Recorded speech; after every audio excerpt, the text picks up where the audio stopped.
Bonjour à tous, je suis Pierre Butkus, Sales Account Manager chez Red Hat France. Aujourd'hui, nous allons vous partager un retour d'expérience avec notre partenaire Capgemini. Pour cela, j'ai le plaisir d'accueillir Ali Bouyayaoui. Bonjour Ali. Bonjour Pierre, bonjour à tous. Merci de nous rejoindre pour ce Red Hat Forum Virtual Experience 2020. Vous êtes Cloud et DevOps Senior Architect chez Capgemini, donc leader en conseil et transformation numérique dans les entreprises. Pouvez-vous nous en dire un petit peu plus sur votre rôle et vous présenter en quelques mots, nous dire un petit peu ce que vous faites au sein de Capgemini et dans les entreprises dans lesquelles vous intervenez? Donc effectivement, je suis Cloud et DevOps Architect chez Capgemini. Donc mon travail consiste essentiellement à accompagner les clients du CAC 40 français ou les clients internationaux dans leur transformation vers le cloud public. Depuis maintenant un peu plus d'un an, Capgemini a créé une entité qui s'appelle le Centre d'Excellence Cloud, qui a regroupé essentiellement des personnes côté application, côté infrastructure, côté réseau, pour constituer une équipe à peu près d'une trentaine de personnes pour accompagner les clients existants ou nouveaux clients à leur voyage vers le cloud. Donc mon travail, moi, consistait essentiellement à accompagner ces clients-là, soit en phase avant-vente, soit pendant la phase de design, soit pendant la phase de construction des services, à la consommation de différents clouds. On est plutôt sur une stratégie multi-cloud aujourd'hui pour le compte de nos clients.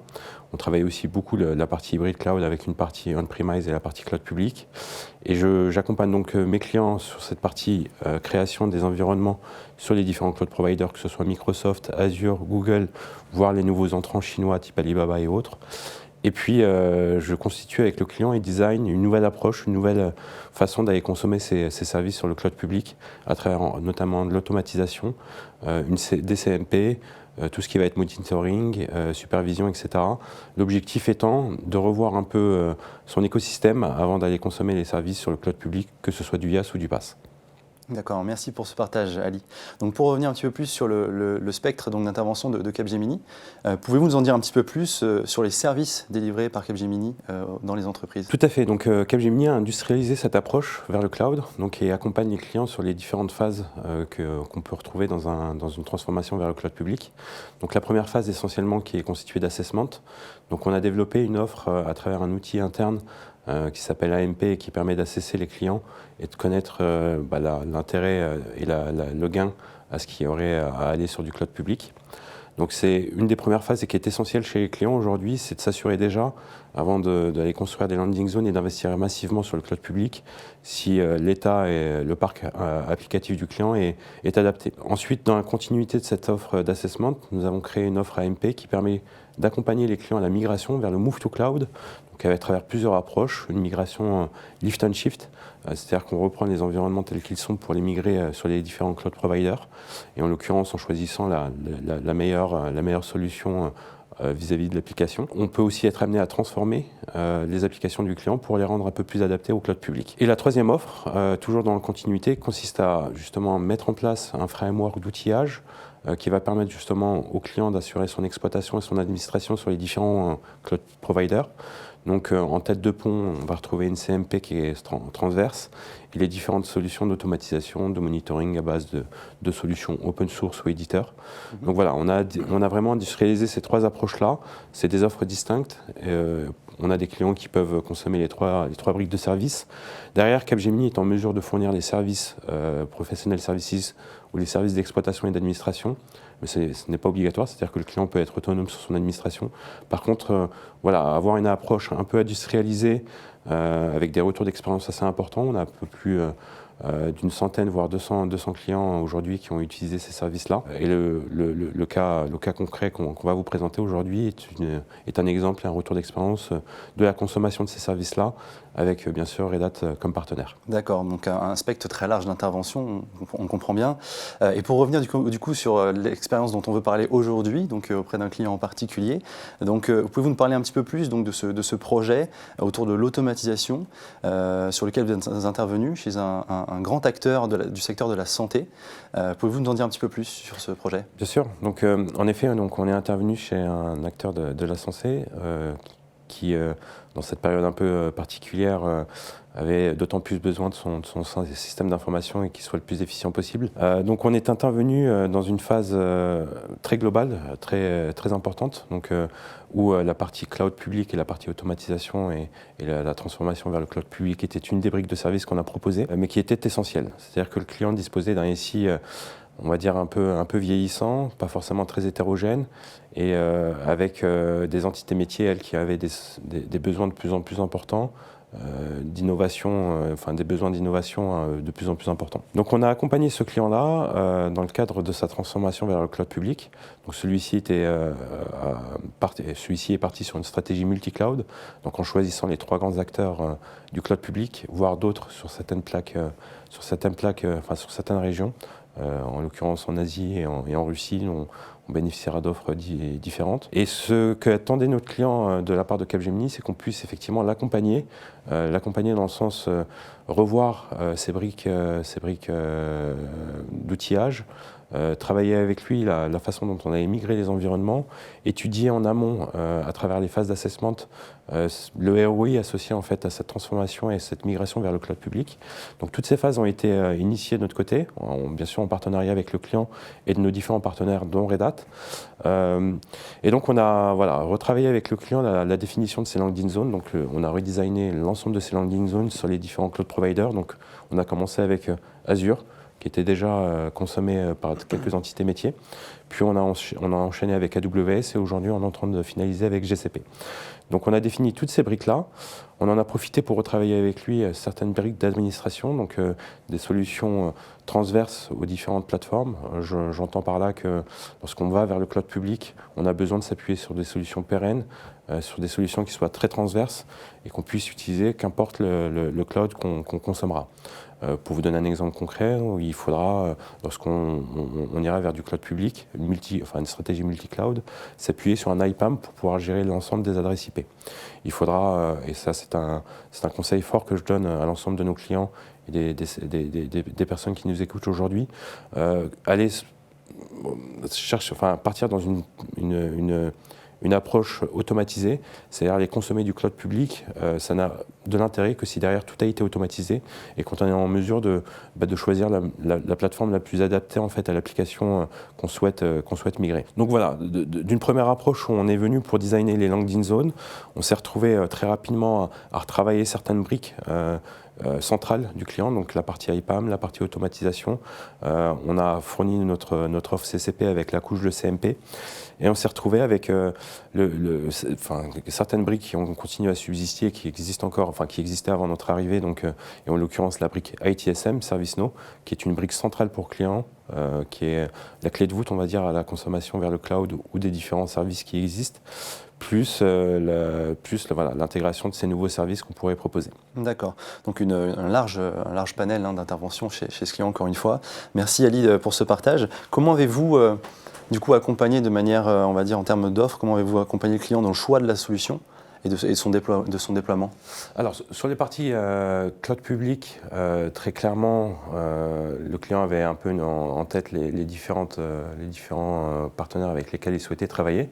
Il était très orienté Azure, Microsoft, et il a fallu effectivement évangéliser sur les autres approches, les autres cloud providers. De mon point de vue, et c'est un point de vue personnel, je pense que chacun des cloud providers est en mesure de fournir de manière plus efficace que son concurrent un service peut-être plus adapté.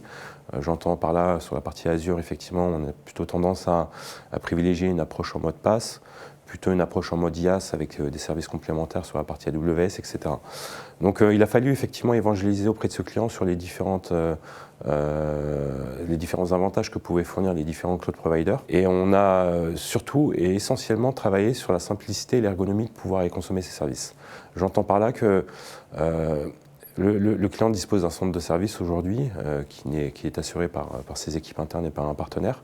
Et il était inenvisageable d'imposer en fait à ce centre de service d'aller consommer les différents services à travers le portail que pouvait proposer le cloud provider. Donc très rapidement, on a intégré une CMP qui a permis d'harmoniser et d'unifier en fait la consommation de ces services cloud. On a assuré cette intégration de cette CMP avec l'ITSM, qui est le point d'entrée unique pour le client. C'est-à-dire qu'aujourd'hui, pour aller créer un service, provisionner un service, le client passe forcément par des services request sur ServiceNow, pour ne pas le nommer. Et on est lié à cette typologie du fait que, d'une part, les utilisateurs finaux sont habitués à utiliser ServiceNow, donc c'était obligatoire pour nous, c'était mandatory. Et d'autre part, pour des contraintes réglementaires, c'est-à-dire que l'ensemble des services request, l'ensemble des demandes et des nouveaux services initiés ou modifiés pour le compte de ce client doivent être tracés. On est sur le domaine de la validation pharmaceutique, donc l'ensemble des actions doivent être identifiées et tracées. Donc on a effectivement déjà travaillé sur une sorte d'ergonomie avec un portail unifié pour pouvoir simplifier les gestes de provisioning pour le compte du centre de service. Et très rapidement, on a travaillé sur les actions de post-provisioning, d'automatisation pour effectivement libérer au maximum des tâches récurrentes et rébarbatives le centre de service pour les laisser se concentrer justement sur la construction d'un catalogue de services un peu plus poussé, sur des services à la consommation et accompagner les utilisateurs finaux à la consommation de services un peu plus évolués.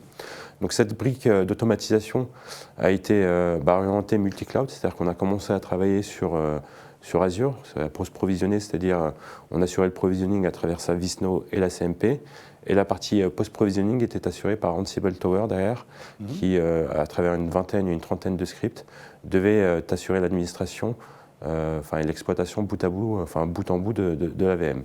De la VM ou du service. J'entends par là, pour vous donner un cas concret, lorsqu'un service était initié et provisionné sur un des différents cloud providers, on devait l'intégrer à la CMDB du client, c'était mandatory, c'était obligatoire. On devait y installer les différents agents, j'entends par là antivirus, monitoring et autres.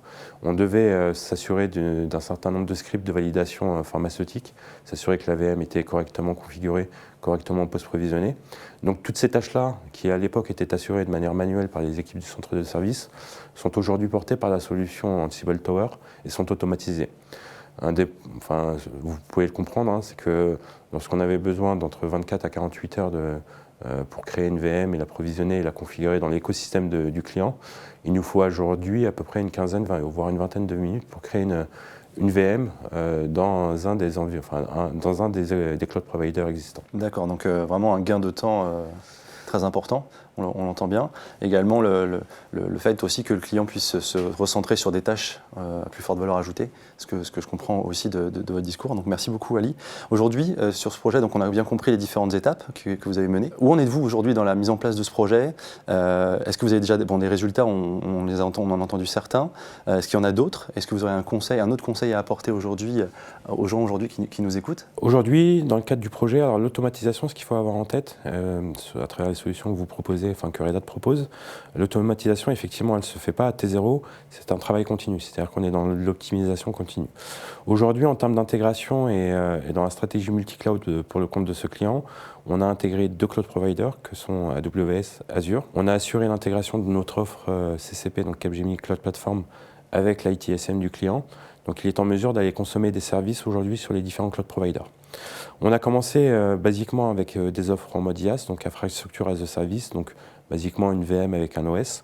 Et aujourd'hui, on est dans la construction et dans le déploiement des middleware et des services PaaS, la consommation des services PaaS pour le compte de ce client-là. On a d'autres sujets en ce moment dans le pipe. Donc il y a effectivement, donc, comme je vous le disais, on a commencé à harmoniser aussi les infrastructures, l'écosystème du client. J'entends par là la partie IPAM, j'entends par là le backup. Donc on a été à même de proposer des solutions qui sont, elles, agnostiques des différents cloud providers et qui soient la plus efficiente possible. Et surtout, un des points forts aujourd'hui, lorsqu'on choisit des solutions, c'est leur capacité à être automatisée, à offrir les API derrière pour être le plus intégré possible sur les différents cloud providers. Donc on est aujourd'hui en mesure, enfin le service est ouvert sur ces 2 premières plateformes. On va ouvrir et on va designer la plateforme sur la partie GCP. Et il est prévu aussi d'autres ouvertures pour les plaques Asie sur Alibaba. Il est prévu d'autres ouvertures sur les plaques Russie de d'autres cloud providers. Donc la base est montée. On a monté et mis en place le modèle via Ansible Tower, d'ailleurs très sécurisé, qui permet, à travers une solution un peu centralisée, de pouvoir aller post-provisionner sur les différentes plaques de manière très sécurisée et très efficiente. On va continuer à offrir de plus en plus de services et à proposer un catalogue de services encore plus évolué aux clients. On a, et ce qui est important lorsqu'on conçoit ce genre de solution, accompagner le client dans la montée en compétences. C'est-à-dire que demain, une fois le projet mis en œuvre, les administrateurs système, les administrateurs réseau, sécurité doivent être à même de maîtriser la solution d'automatisation et de la faire évoluer, c'est-à-dire d'identifier les actions récurrentes qui peuvent être automatisées, de pouvoir elles-mêmes les automatiser par elles-mêmes. D'ailleurs, on a été pas mal accompagné de vos équipes pour évangéliser sur cette partie-là, d'ailleurs faire comprendre l'intérêt de l'automatisation, et puis former et transmettre notre compétence aux équipes internes, car elles devraient, et on souhaite qu'elles soient le plus autonomes possible pour pouvoir faire évoluer la solution. Il y a encore certaines briques d'administration en cours de travail aujourd'hui, c'est-à-dire que, pour vous donner un exemple concret, j'identifiais la partie IPAM. Effectivement, la gestion des DNS et des adresses IP est complètement différente d'un cloud provider à un autre. Donc on a travaillé sur une solution, pour ne pas le citer, qui ne répondait pas forcément à tous les besoins du client. On va en proposer d'autres et pour permettre, encore une fois, de simplifier la consommation vers ces clouds publics et de tirer vraiment au maximum profit de ces environnements-là.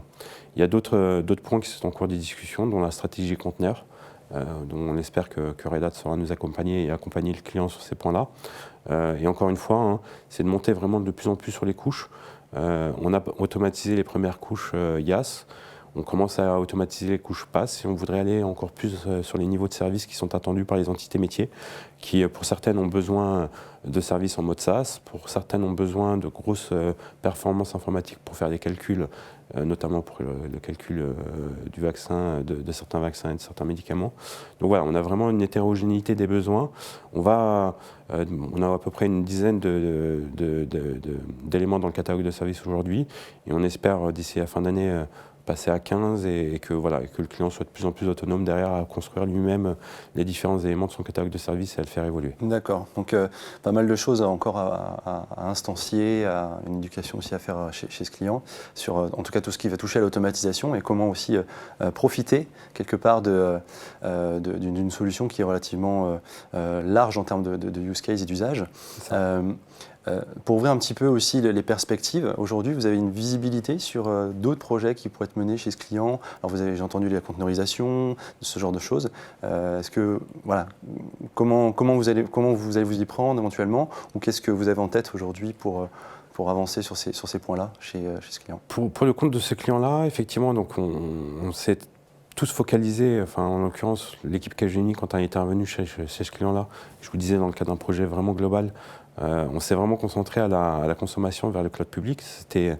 Pour être honnête, il y avait déjà des entités métiers qui commençaient à consommer sans contrôle de la DSI leurs propres ressources sur le cloud public, mais de manière pas sécurisée, pas automatisée et sans contrôle en fait du centre de service, c'est-à-dire sans aucune capacité derrière d'être administré et supervisé. Donc là aujourd'hui, effectivement, le client a avancé dans sa maturité vers le cloud public. Il a constaté effectivement les bénéfices qu'il pourrait en faire. On a effectivement des chantiers qui ont été initiés, notamment sur la partie FinOps, c'est-à-dire aller s'assurer que les entités métiers consomment le bon service au bon endroit et de la meilleure façon possible, soit en optimisant potentiellement les ressources, soit en retravaillant la partie financière, soit en recalculant les ressources qui sont aujourd'hui provisionnées sur les cloud providers. Donc on est plutôt dans une démarche maintenant d'accompagnement vers plus de maturité du client, une meilleure efficience et d'un point de vue technique, fonctionnel et surtout financière de cette consommation-là.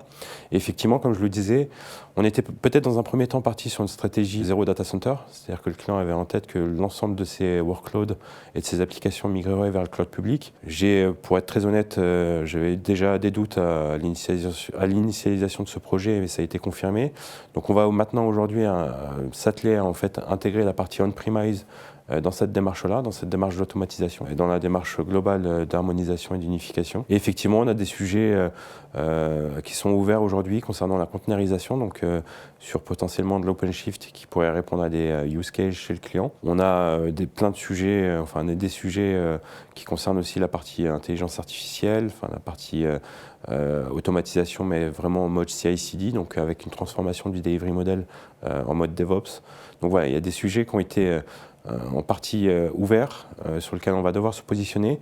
Moi, je m'attelle vraiment à ce que déjà les briques qui ont été posées, qui vont être les fondamentaux demain des nouvelles solutions et des nouveaux services qui seront consommés, fonctionnent correctement et soient optimisés de manière assez récurrente par le client ou par les équipes qui ont mis encore en place. Parce que voilà, sans cette brique-là, derrière l'ensemble des services ne seront pas opérationnels et le client perdra un peu de sa valeur ajoutée à consommer sur du cloud public. D'accord, donc de belles perspectives, de beaux projets à venir en tout cas pour accompagner ce client. En tout cas, merci beaucoup Ali pour ce partage et ce retour d'expérience lors de ce Red Hat Forum Virtual Experience 2020. Merci Pierre. Nous avons hâte d'en savoir plus sur les suites et de ce beau projet de transformation. En tout cas, je voulais vous remercier et merci pour votre écoute et je vous dis à très bientôt.